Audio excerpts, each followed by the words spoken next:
either this week or the end of last week, NASA announcing that we have had the hottest first 6 months ever everywhere in the world, in the history of the world. Yeah.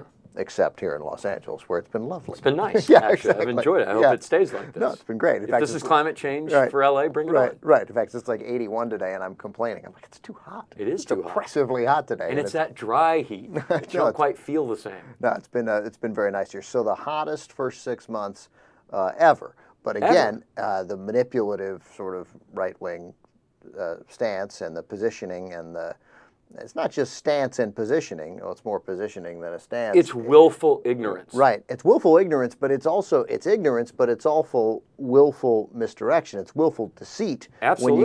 When you get the Drudge Report headlines and the sort of intentional blogging of, look at this, there's a climate meeting and it's snowing. I know. Like that makes a difference. I mean, most climate models have predicted that Western Europe will be far colder than it is now because it's going to change the currents of the ocean, like the jet stream.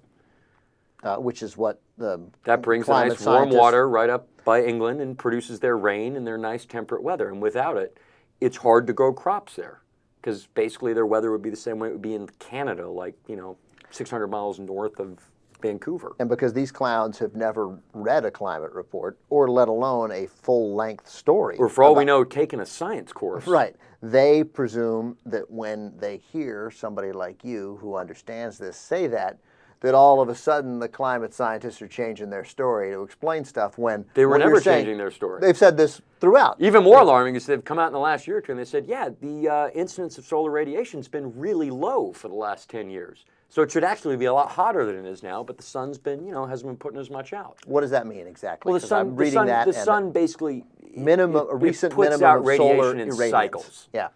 So you'll have 10 years where the sun is stronger, 20 years where it's weaker. I don't know the science as specific, just that it's been a lot lower lately than it has been, in the 1960s or 70s. So essentially that, to a sense, that's been lucky for us. It's been lucky for us, and when it ends and you have more sunlight and more heat and more solar radiation coming from it, the Earth will heat up that much faster.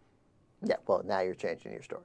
I'm not changing my story. No, I know. These are serious life and death issues. I mean, you don't have kids yet. Cenk just had kids. When that kid's 30 or 40 years old, dude, it's going to be 2050.